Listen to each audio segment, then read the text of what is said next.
Former Governor Matt Bevin continues to take heat for several of the pardons he issued in the last few days of his office. While some of those are not sitting well with victims, prosecutors, and the public, Bevin is standing by his decisions. LEX18's political reporter Carolina Buchek has tonight's big story at 5. In his last few days as governor, Matt Bevin commuted sentences for many and issued pardons that have since been criticized. But they are pardons that he is standing by. Yesterday, in an interview on Terry Miner's show on WHAS Radio in Louisville, Bevin defended his decisions. So you wouldn't reconsider any of the pardons? Not one of them. However, Bevin has taken a lot of heat over several of those pardons.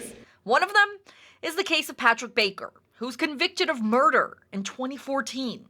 In 2018, Baker's brother and sister-in-law hosted a fundraiser for Bevin, so that is now being questioned by some. But in the radio interview, Bevin said he made the pardon because he believes Baker is innocent. He was not involved in that murder. Those that are in jail were involved in that murder, as was one other individual who is not in jail for that murder and should be. Bevin also defended the pardon of Micah Schotel, who was accused of raping a girl and her sister for years. Bevin explained his pardon by saying there was no evidence of the rape happening. These girls both were examined medically. They were examined physically.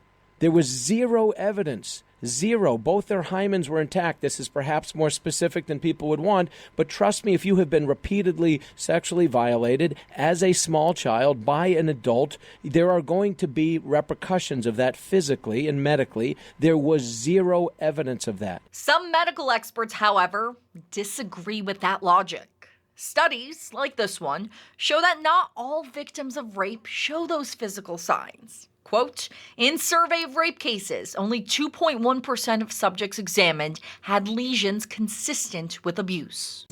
Carolina Buchek, LEX18 News. One person who is very critical of Bevin's pardon is the Kenton County Commonwealth's attorney. Head prosecutor Rob Sanders' office led the case against Micah Schotel, and he wants this pardon to be investigated.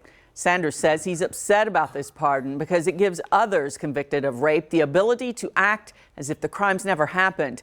And he doesn't understand the reasoning behind Bevin's pardon, saying the former governor never reviewed any of his files. He didn't review Erlanger Police Department's file, and he never talked to the victim or her mother. So it really makes you wonder, what was he basing his decision off of? Schotel was sentenced to more than 2 decades in prison, but because of the pardon, he spent less than 18